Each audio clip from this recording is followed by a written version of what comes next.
자, 이번 주에 빅매치가 있죠. 사실 박지성 선수가 있었을 때 이 두 클럽의 매치업 굉장히 빅매치로 보였었던 게 둘이 실력이 너무 비슷하게 뛰어났었어가지고 무리뉴 시절부터 급부상해왔던 첼시의 실력이 마침 메뉴의 그 고점과 항상 맞물리고 부딪히면서 둘의 매치업이 2000년대 초반부터 계속 충돌이 됐었는데, 근데 이게 생각보다 두 팀이 암흑기를 걸어가면 같이 걸어가고 막 이런 게 좀 비슷하거든요. 은근 첼시도 굳이 암흑기를 구분지으라고 하면 2010년대니까 2010년대에도 두 팀이 약간 뭐 완전히 평행선을 그리면서 간 건 아니지만 이렇게 굴곡의 차이가 좀 있다 하더라도 그 두 팀 간의 간극도 별로 크지가 않아가지고, 여기 보시면 나오는 것처럼 2010년대부터 나온 통계이긴 하지만 품목 기준입니다. 14승 14무 13승 진짜 치열하거든요. 첼시가 은근 메뉴한테 워낙 약했어가지고 아스날은 은근 4등을 계속 먹는다 하더라도 진짜 아르테타 부임 전까지는 계속 팼고, 그리고 맨시티 상대로도 상대 전적이 좋지 않은 건 사실이지만 뭐 그것도 그 전으로 보면은 꽤나 나쁘지 않았었고, 근데 은근 메뉴랑은 항상 이렇게 치열했었는데, 근데 이게 지금 이번 주 매치업이 메뉴 홈이란 말이에요. 이거는 당연히 그냥 홈앤드 어웨이 싹 다 합해서 프리미어리그만 따지는 것도 아니고 챔피언스리그 뭐 FA컵 리그컵 다 합쳐서 한 건데, 여기서 이걸 원정으로 필터링을 돌리게 되면은 이렇게 됩니다. 8승 8무 2승 원정끼리 진짜 물알 떨리듯이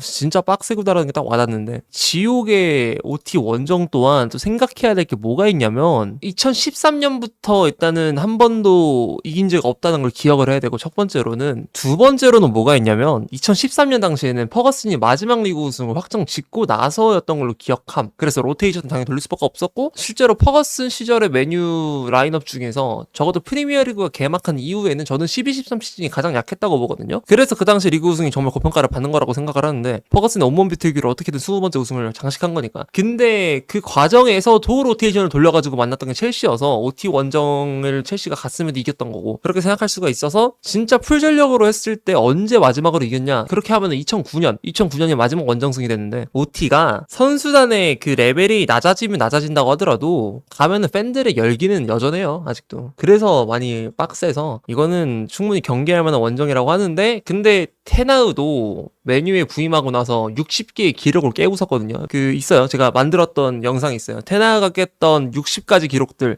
해가지고 나열한 게 있는데, 실력도 그때랑 어느 정도 비슷해야, 그리고 암흑기의 정도 또한 2013년 이후에 메뉴를 계속 암흑기라고 규정짓긴 하지만 퍼거슨 이후의 메뉴 중에서 가장 똥 싸고 있는 시즌이 지금이거든요. 23-24부터 그 전조 증상이 보이다가 24-25 때 그 모든 폭탄이 터지면서 그 잔해가 25-26에도 남아있는 게 지금의 메뉴인데, 지금 아니면 이거 기록 깨기 힘들 수도 있다. 근데 첼시가 변수라면 변수가 그게 있어요. 축구에서는 야구 같은 스포츠가 아니기 때문에 완벽한 탱킹 같은 게 없다. 적어도 야구처럼 탱킹을 해서 드래프트를 통한 이득을 취하진 못한다고 하잖아요. 구조상 승강이 있기 때문에. 그리고 드래프트 제도도 없고, 그로 인해서. 그래서 완벽한 탱킹은 안 된다고 하지만, 그래도 축구에서 탱킹이라고 한다면 유럽 대항전이거든요. 메뉴는 지들이 지난 시즌에 못한 것에 관해서는 리그레이스에서 특혜를 보고, 첼시가 16-17 시즌에 그래서 리그 우승 들었고, 첼시는 지난 시즌에 성적이 좋았기 때문에, 그리고 클럽 월드컵에서 우승까지 했기 때문에 오히려 지금 디버프를 받고 있는 상황이고, 휴식 같은 것만 본다 하더라도 첼시 지금 바이언전에서 모든 투혼을 다 불사르고 왔거든요. 게다가 경기 템포 조절 이런 거 잘 못해가지고 저 허덕이는 경우도 많았었고, 그래서 이 전력을 다 쏟아붓고 온 상황이라서 조금 걸리긴 하는데, 그 정도의 이제 매치핏 관련 변수가 있을 것 같고, 그 다음에는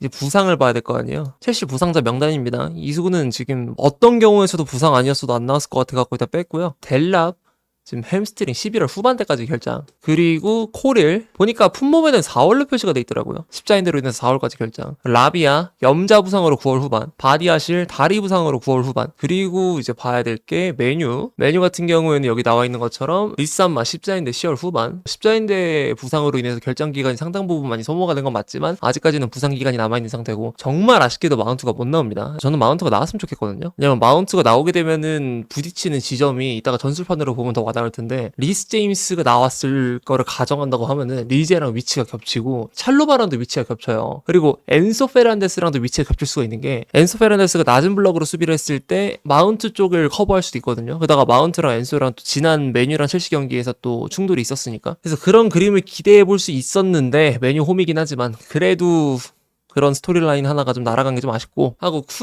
9월까지 결장이고요. 그리고 달롯 염자 부상으로 인해서 9월 후반까지 결장. 여기서 좀 치명적인 부상이라고 한다면 솔직히 달롯 부상은 그렇게 큰 타격이 있는 거라고 생각 안 하거든요. 리산마 같은 경우에 사실 루크쇼가 진학력이 너무 못해서 그렇지 그 전까지는 그렇게 못한다고 생각 안 했었고, 그래서 그렇게 큰 영향은 아니라고 생각하는데 마운트랑 쿠냐 동시 결장은 진짜 좀 큰 것 같습니다. 메뉴가 좌측면 자체가 아예 거세당하는 골이라서 이게 좀 많이 큰 치명타로 여겨지지 않을까 싶고, 반면에 이 첼시 쪽은 코릴 정도 그리고 델랍 정도가 많이 걸리는데, 코릴 같은 경우에는 없어도 대비책이 있긴 해요. 빌드업 전략을 다시 다르게 가져가면 되니까. 근데 델랍은 진짜 주앙 페드루를 더 잘하는 본업 모먼트로 못 쓰게 만드는 부상이라서, 저게 주앙 페드루가 넘버 10으로 왔을 때 확실히 더 잘하는 모먼트들을 많이 보여줬는데, 근데 그 카드가 상실되고 주앙 페드루를 공미로 기용을 하려고 한다면 이제 조지나 기유 같은 자원이 톱으로 나와야 되는데, 그건 진짜 개 끔찍하기 때문에 보고 싶지가 않고요. 저희 때 선발 라인은 전 이렇게 예상하거든요. 지금 봤을 때 부상 상황 같은 거 고려하고 첼시는 로테이션 변수까지도 생각을 해봐야 되는데, 네투는 사실 지난 경기 많이 뛰진 않아가지고, 그러니까 출전 시간이 그렇게 많진 않았어가지고 나는 다시 나올 것 같아요. 마레스카가 특히 윙어 중에서 네투에 관한 애착이 되게 커 보이거든요. 저는 좌우측이 모두 가능하다 보니까. 그리고 에스타반 같은 경우는 풀 컨디션일지는 아직까지 나온 게 없어가지고, 왜냐면 감기 몸살 어쩌고 이거 있었는데 메뉴전에 선발로 뛸 수 있는 컨디션인지는 제가 확답을 못하죠. 내부 소스가 없으니까. 그리고 콜파머 같은 경우에도 다시 한번 나올 수 있는 핏은 나올 것 같고, 주앙 페드로가 좀 염려가 되긴 하는데, 주앙 페드로는 핏이 안 좋다 하더라도 카이세도랑 같이 묶어서 쿠쿠렐라도 그렇고 얘네 3명은 진짜 무조건 나와야 돼요. 체력 소모가 클 애들이긴 하지만, 특히 또 페드루가 바이언전에 나와가지고 김민지 상대하면서 컨디션 소비도 많이 하고 충돌 많이 나고 요나단 타한테 막 갈리고 막 그랬었는데, 그래도 일단 페드루는 나와야 되고, 어쨌든 이 3명 로테이션에 있어서 조금 체력 안배를 못 시켜주는 게 좀 미안할 정도로 나와야 되는 애들이고, 엔소 같은 경우에는 사실 얘도 A매치 휴식 브레이크를 가져갔기 때문에 얘도 나와도 이상하진 않고, 어쨌든 첼시는 라인업 구성을 이렇게 할 것 같아요. 그리고 저는 가르나초 윙어 쪽에 로테이션 돌리고 기튼스에 관한 신뢰가 좀 적다라는 가정하에는 가르나초가 정말 충분히 나올 수 있을 것 같은데, 마침 선발 데뷔전이 메뉴전이 될 수도 있다라는 거죠. 제 예측이 맞는다고 하면은 좀 신기하게 될 것 같고, 그리고 리스 제임스가 왜 없는지에 관해서 또 설명을 해야 될 것 같은데, 직감입니다. 솔직히 이거 없으면 안 된다고 생각하거든요. 나와야 되는 경기고, 냉정하게 귀스토가 그 다음 주에 있는 리그컵을 뛰는 게 맞는데, 근데 저는 마레스카가 로테이션을 이렇게 돌릴 것 같아요. 아마 이렇게 나올 것 같아. 근데 귀스토가 나온다고 해도 저는 그렇게 크게 걱정 안 되는 게, 얘가 지난 시즌보다 확실히 많이 잘해줬고, 그리고 바이언전에서 실점에 빌미가 된 건 사실이긴 하지만, 그래도 진짜 다용도 카드로 확실하게 많이 활용할 수 있다는 걸 보여줬던 경기이긴 해서, 그 실점 직후에 망가진 게 좀 안타까울 정도로 멘탈리티적으로는 아직 성장을 좀 더 해야겠다만, 그래도 지금 선발로 나왔을 때 메뉴 정도 되는 팀한테 저력 보여주는 거 충분히 기대해볼 법하다고 봄.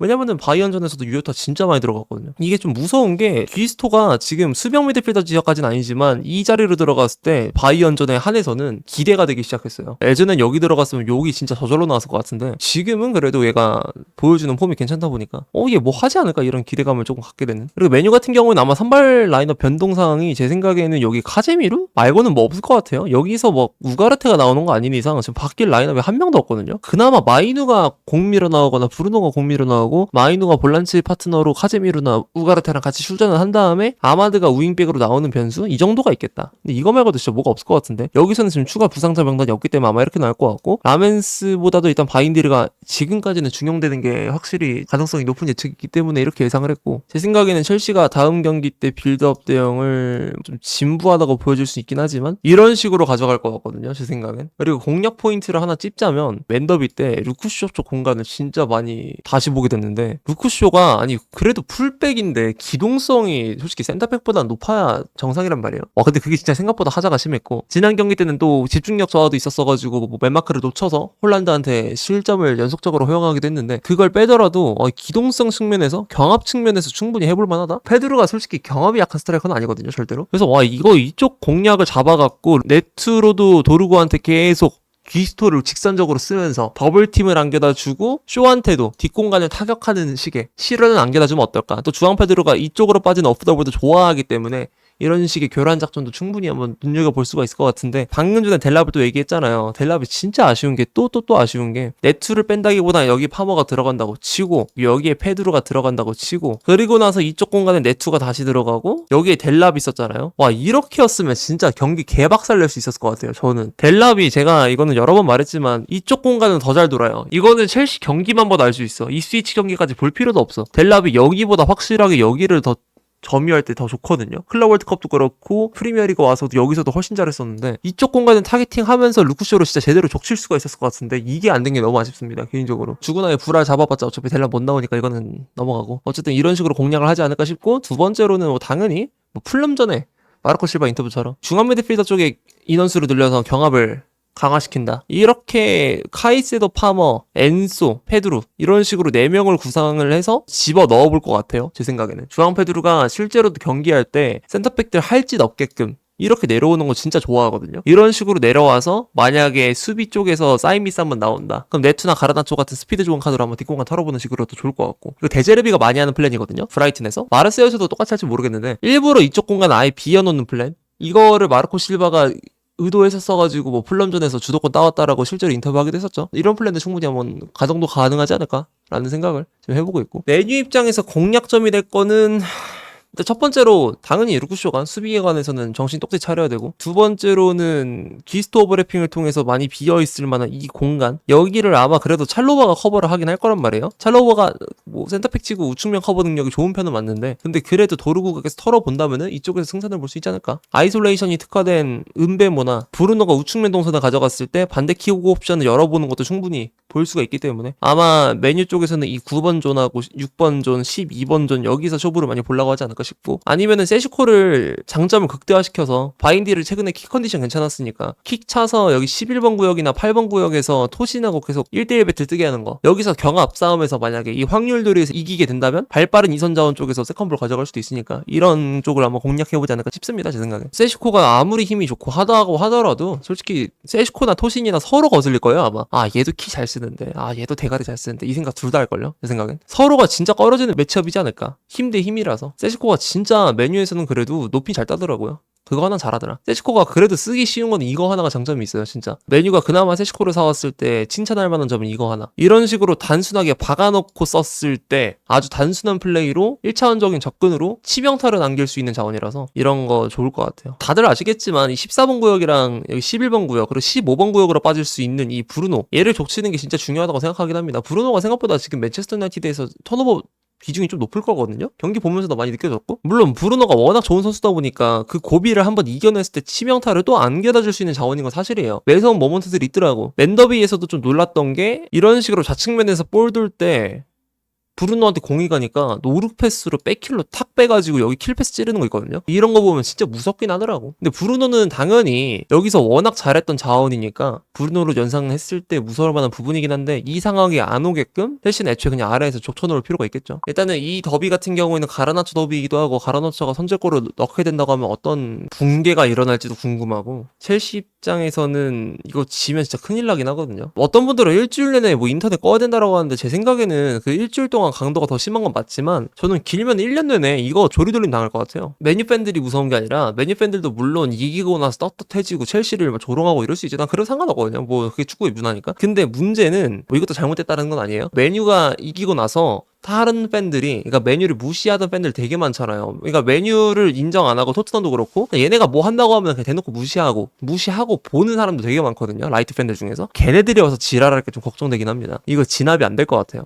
화력이 너무 세갖고. 이게 조금 많이 무섭고, 그리고 메뉴가 좀 경계되는 부분은 전술적인 구조로 따질 게 아니라 결국에 사람 대 사람이 하는 경기잖아요. 로봇이 아니라. 멘탈리티라는 게 되게 중요하단 말이에요. 저는 잃을 거 없는 새끼들이 제일 무섭습니다. 물귀신 작전 이런 느낌으로다가 부담이 오히려 덜할 수도 있다라는 생각도 해요. 그러니까 이 성적 부진에 관해서 좆됐다 그냥 씨발 그냥 하자 뭐 이런 식으로 그냥 아예 박는 애들, 이런 마인드셋을 가질 수도 있어요. 아모림 입장에서도 라커룸 연설을 할 때 이런 요소들을 잘 이용해서 녹여내가지고 선수들의 사기를 복돋을 수도 있고, 이게 좀 무섭긴 해요. 아마 좀 더 첼시가 오버독 입장이긴 하니까 이런 부분들이 많이 경계가 되긴 합니다. 내가 언더독의 첼시를 언제나 긍정적으로 봤던 거지, 오버독의 첼시는 솔직히 좀 불안한 부분들이 있긴 해요. 약팀 제압이라고 해야 되나? 승점 발굴? 이게 좀 힘들어. 기복이 좀 있는 편이라. 근데 저는 이거 웬만해서는 솔직히 기록 깨진다고 봐요. 그러니까 OT 원정의 저 지옥, 2009년 이후로 풀전력으로 붙었을 때 한 번도 이긴 적 없었던 거, 그거 지금 깨야 돼요. 깰려면. 최근 전적 진짜 끔찍하긴 한데 할 거면 지금 해야 됩니다. 이거 이번에 깨질 수 있다고 봐요. 메뉴 상황 너무 안 좋아. 왜냐면 맨더비도 보면은 맨체스터 시티도 뭐 얘네 부상 진짜 많고 상황 얘네도 진짜 안 좋고, 메뉴도 진짜 나락의 길을 걷고 있고, 이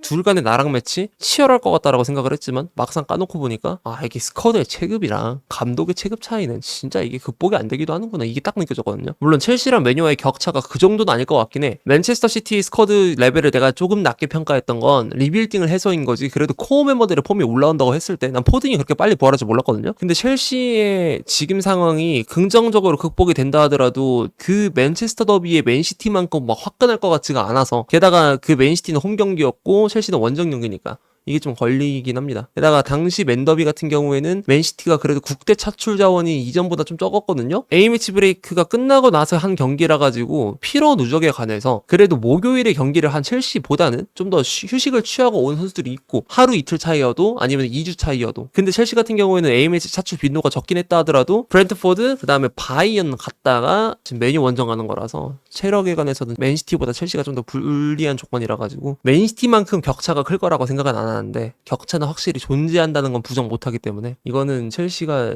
제 생각엔 웬만해서는 승리를 거머쥘 수 있지 않을까. 근데 클 것 같진 않아요. 스코어 1대2, 1대0 뭐 이런 거 나올 것 같아. 당장 지난 시즌에도 리스 제임스의 그 미친 비기, 이 14번 구역에서 360도 김연아 턴 돌고 나서 크로스 올려갖고 침투하고 있었던 쿠쿠렐라 대가리 딱 맞춰서 넣었던 골? 이거 아니었으면 못 이겼거든요? 진짜 진지하게. 그런 식으로 그냥 예상치 못한 자원이 하나 넣어가지고 꾸역승 거두는 정도? 다른 건 모르겠는데 메이스 마운트는 꼭 교체 투입으로 들어왔으면 좋겠습니다. 가르나초도 꼭 선발했으면 좋겠고요. 양 팀의 씹새끼들이 격돌하는 그 모습을 꼭 보고 싶어.